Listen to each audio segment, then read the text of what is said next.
प्यारे बच्चों, कक्षा 10 गणित में आज हम पढ़ रहे हैं पाठ 13 पृष्ठीय क्षेत्रफल का प्रश्नावली 13.1 के पहला प्रश्न हम करने जा रहे हैं जो कि हमारा दो ठोस घनों को मिलाने पर बनने वाले घनाभ का क्षेत्रफल हमें ज्ञात करना है, पृष्ठीय क्षेत्रफल ज्ञात करना है। इससे पहले हमने संयोजन दो ठोस आकृतियों के संयोजन से बनने वाली आकृति का पृष्ठीय क्षेत्रफल ज्ञात करने के बारे में बात कही थी हमने पिछली बार। तो उस पर आधारित प्रश्न है हमारा कि दो घनों जिनमें से प्रत्येक का आयतन 64 घन सेंटीमीटर है, यहाँ वर्ग सेंटीमीटर लिखा है, देखिए ये घन सेंटीमीटर है, घात 3 हो जाएगी, के संलग्न फलकों को मिलाकर एक ठोस बनाया जाता है। इससे प्राप्त घनाभ का पृष्ठीय क्षेत्रफल ज्ञात कीजिए। जैसे यहाँ पर आप देख रहे हैं, एक घन ये है और एक घन ये है, इनमें जो इनका जो प्रत्येक का जो आयतन है वो है 64 घन सेंटीमीटर, है ना। घन का आयतन क्या हो गया,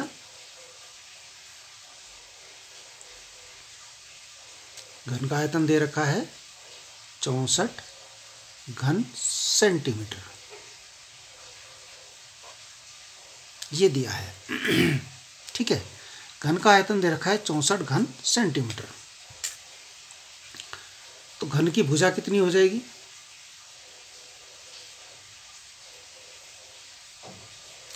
भुजा होती है घनमूल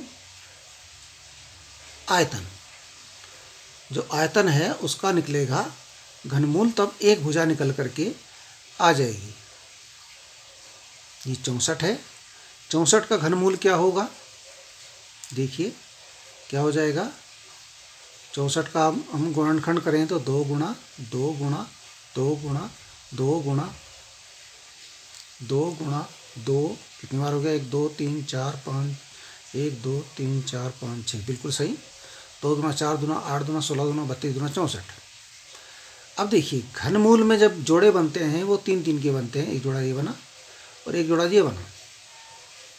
वर्गमूल में बनते हैं वो 2 2 के बनते हैं, घनमूल में 3 3 के बनते हैं।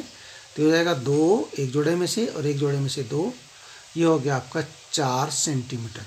यानी जो ये घन है इनकी प्रत्येक भुजा 4 सेंटीमीटर है, 4 4 के हैं सब। घन है तो सभी भुजाएं 4 4 होंगी, ठीक है ना। प्रत्येक भुजा 4 होगी इसमें, क्योंकि ये घन है। घन की सभी भुजाएं बराबर होती हैं। इतना आपको क्लियर हो गया होगा। अब बात समझने की है कि इन दोनों घनों को मिलाकर के आपस में जोड़ दिया गया है। इसको यहाँ प्लस कर दें हम, इनको जोड़ दिया गया है, जोड़ करके घनाभ बनाया गया है। देखिए कैसा घनाभ बना, मान ले जाएगी ये घनाभ बना, ठीक है। ये दो घन थे, इनको मिला करके ये एक घनाभ बन गया, दो घनों को मिला करके। अब देखिए अब फर्क क्या पड़ा इसमें, ये इसकी भुजा 4 सेंटीमीटर थी घन की यहाँ तक, और इसकी भी यहाँ पे 4 थी, तो 4 और 4 कितनी हो गई, 8 हो गई। यानी लंबाई यहाँ पर बदल गई, है ना। तो प्राप्त जो हुआ, प्राप्त क्या हुआ हमें, प्राप्त घनाभ की लंबाई कितनी हो जाएगी, बराबर 8 सेंटीमीटर। चौड़ाई वही रहेगी 4, यहाँ भी 4 है, क्योंकि जोड़ने पर केवल लंबाई बदली और कुछ नहीं बदला। चौड़ाई, इसको L लिखते हैं, हो जाएगी B, चौड़ाई B यानी कि 4 सेंटीमीटर, और ऊंचाई भी 4 सेंटीमीटर, ये H है। अब क्योंकि आपको पता है घनाभ का कुल पृष्ठीय क्षेत्रफल कितना होता है, घनाभ का कुल पृष्ठीय क्षेत्रफल, जब हमने शुरुआत करी थी इस पाठ की, इस लेसन की जब हमने शुरुआत करी थी, तो हमने घनाभ के घन के पृष्ठीय क्षेत्रफल बताए थे। तो घनाभ का कुल पृष्ठीय क्षेत्रफल कितना हो जाएगा इसमें, ये होता है सूत्र 2 गुना लंबाई गुणा चौड़ाई प्लस L गुणा B प्लस B गुणा H प्लस L गुणा H। अब मान रख दीजिए इसमें L आपका 8 है, B आपका 4 है, H भी 4 है, L 8 है, ये सब ये मान रख करके इसका मान आपने ज्ञात करना है, आपका आंसर आ जाएगा। ओके, तो प्यारे बच्चों अगला प्रश्न है हमारे पास दूसरा प्रश्न। इस प्रश्न में देखिए, इसमें लिखा है कोई बर्तन एक खोखले अर्धगोले के आकार का है, दिख रहा है आपको अर्धगोले का आकार यहाँ पर, जिसके ऊपर क्या है एक खोखला बेलन है यहाँ पर अध्यारोपित कर दिया गया है। तो ये बर्तन पूरा बन गया, ये इसके ऊपर ये, ठीक है ना। जब बाहर से इस बर्तन को देखेंगे तो आपको एक गोलाई अंदर की नहीं दिखाई देगी ऐसी वाली, ये सिर्फ ऐसे ऐसे दिखाई देगा बस, ठीक है। अच्छा, अर्धगोले का व्यास 14 सेंटीमीटर है, देख लीजिए यहाँ पर हमने सब इसमें चित्र में दिखाया है, और बर्तन की कुल ऊंचाई 13 सेंटीमीटर है। इस बर्तन का आंतरिक पृष्ठीय क्षेत्रफल ज्ञात कीजिए। पृष्ठीय क्षेत्रफल इसका ज्ञात करना है, यानी जितना भी पृष्ठ इस पर आप उसको छू सकते हैं उस सब का आपको पृष्ठीय क्षेत्रफल ज्ञात करना है, ठीक है। अब देखिए, अब जो आंतरिक पृष्ठीय क्षेत्रफल यदि हमें इसका ज्ञात करना होगा तो कैसे ज्ञात करेंगे। बर्तन का आंतरिक पृष्ठीय क्षेत्रफल ये हमें ज्ञात करना है। इसके लिए हमें क्या करना पड़ेगा, बेलन का, पहले तो बेलन जो है क्योंकि ऊपर से खुला है, खोखला है, तो बेलन का वक्र पृष्ठीय क्षेत्रफल ये ज्ञात करना होगा, ये गोलाई। और ऐसे ही अर्धगोले का भी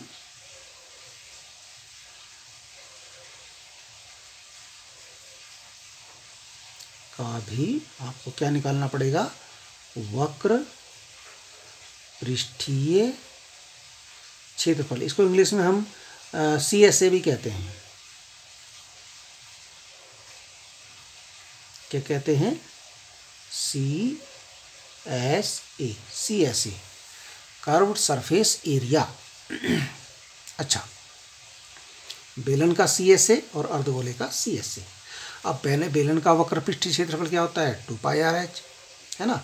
यहाँ पर हमारे पास क्या है, व्यास दे रखा है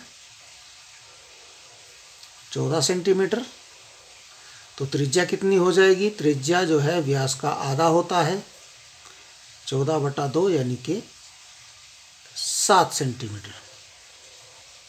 ओके, अच्छा अब देखिए, बेलनाकार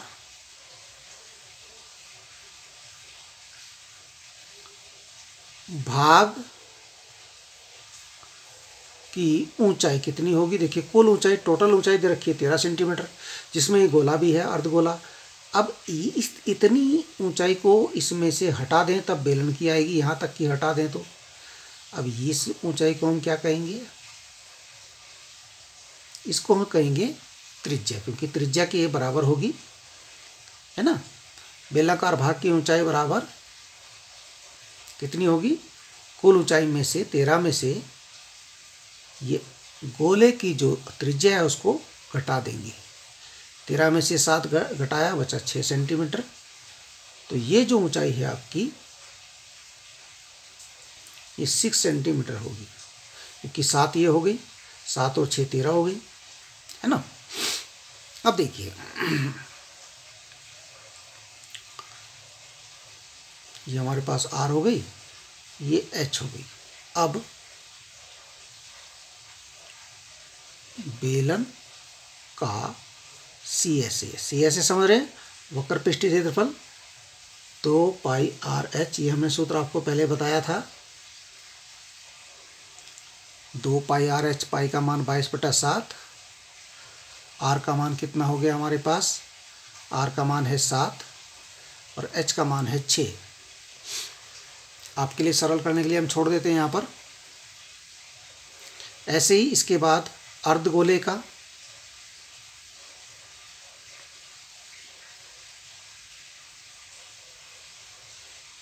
ये भी CSA यानी कि कर्व्ड सरफेस एरिया यानी वक्रपृष्ठीय क्षेत्रफल। अर्धगोले का होता है 2πr², 2 गुणा पाई का मान 22/7, r² यानी 7 का स्क्वायर। तो इसको भी आप यहाँ पर हल करेंगे, जो भी दोनों मान आएंगे उसके लिए। अब देखिए, बर्तन का आंतरिक पृष्ठीय क्षेत्रफल क्या था उसमें, बेलन का वक्र पृष्ठीय क्षेत्रफल प्लस अर्धगोले का, जो उस दोनों को मिला करके बेलन का CSA प्लस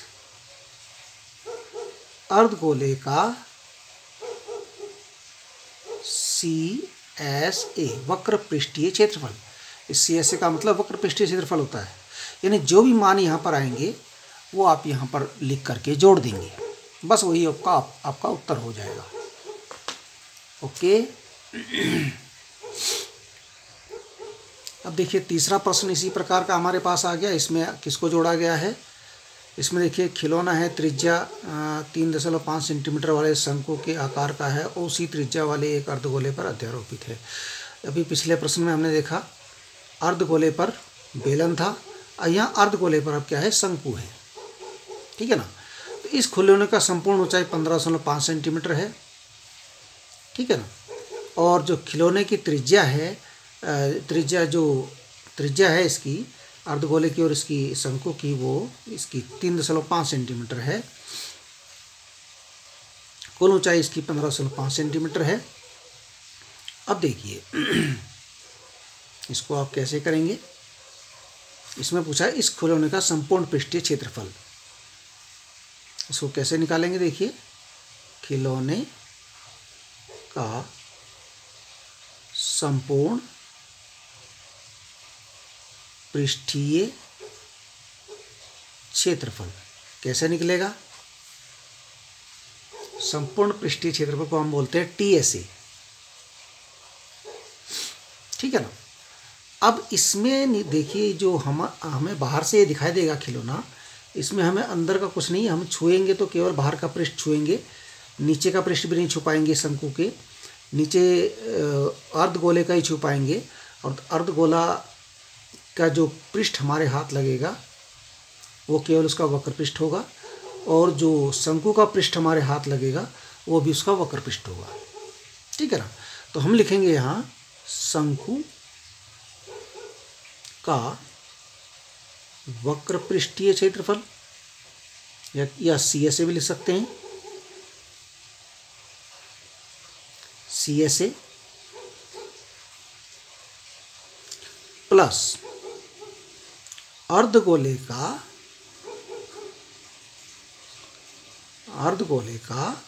वक्र पृष्ठीय क्षेत्रफल, यानी ये भी अर्धगोले का CSA, अर्धगोले का वक्र पृष्ठीय क्षेत्रफल। अब शंकु का वक्र पृष्ठीय क्षेत्रफल का सूत्र होता है πrl, जो आपको याद होगा, πrl, और अर्धगोले का होता है 2πr²। अब हमारे पास है क्या क्या, देखिए यहाँ पर हमारे पास है त्रिज्या r, यह है 3.5 सेंटीमीटर। ठीक है ना।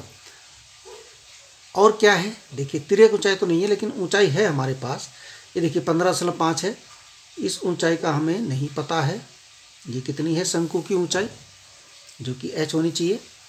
और उसके नीचे जो है अर्धगोले का जो ये बचा हुआ है पार्ट, इसकी लंबाई हमें पता चल जाए, क्योंकि ये 3.5 है इसकी त्रिज्या, तो ये 3.5 होगी। ठीक है ना। अब जो शंकु की जो ऊंचाई है, केवल शंकु की 15.5 में से 3.5 जो है इतनी ये नीचे वाली घटा दीजिए। शंकु की ऊंचाई कितनी होगी, h बराबर 15.5 जो थी हमारी टोटल ऊंचाई थी, उसमें से ये 3.5 नीचे वाली घटा दीजिए। यानी 15.5, ये 5 में से 5 गया 0 और ये बचा आपका 2, 12 सेंटीमीटर। यानी ये जो h है ये है आपकी 12 सेंटीमीटर। ओके, देखिए 12 और 3.5 हो गए 15.5 है। अच्छा, अब ये मत सोचना कि h आपकी सीधी 15.5 अगर लिख दोगे तब उत्तर गलत हो जाएगा, ये सवाल ही गलत हो जाएगा, क्योंकि ये देखिए केवल शंकु की निकालनी है हमें, ठीक है। अब लेकिन h तो हमारे पास आ गया, लेकिन हमें ज़रूरत है, क्योंकि सूत्र होता है पाई आर एल। शंकु का जो वक्र पृष्ठीय क्षेत्रफल होता है, शंकु का CSA होता है, वो होता है शंकु का CSA, ये होता है पाई आर एल। h की जरूरत नहीं होती, l की होती है। तो पहले l ज्ञात किया जाए। शंकु की तिर्यक ऊंचाई l बराबर क्या होगा, ये होता है वर्गमूल h² प्लस r²। अब देखिए h² यानी 12 का स्क्वायर, r² यानी 3.5 का स्क्वायर। अब देखिए 12 का स्क्वायर होता है 144 और 3.5 का स्क्वायर होता है 12.25। गुणा कर लीजिए 3.5 की 3.5 में, या 35 का वर्ग करके देख लीजिए। अब इसको जोड़ेंगे हम, ये हो रहा है 0.2561, 156.25। इसका वर्गमूल आप भाग विधि से निकालना चाहें तो निकाल सकते हैं। इसका वर्गमूल आने वाला है आपका, ये आएगा आपका 12.5 सेंटीमीटर। यानी जो ये शंकु है, इसकी जो तिर्यक ऊंचाई है ये वाली, ये 12.5 सेंटीमीटर होगी, ठीक है।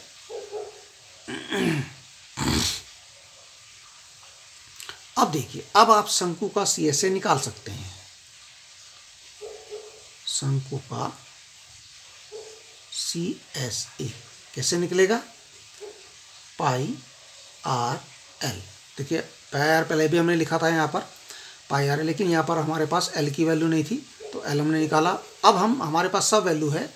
पाई का मान 22/7, आर का मान है आपका 3.5 और l का मान अभी हमारे पास आया 12.5, ठीक है। इसको आप हल करेंगे और यहाँ मान निकालेंगे।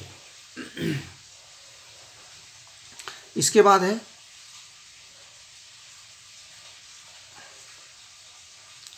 अर्धगोले का CSA, ये होता है 2 पाई r², ठीक है।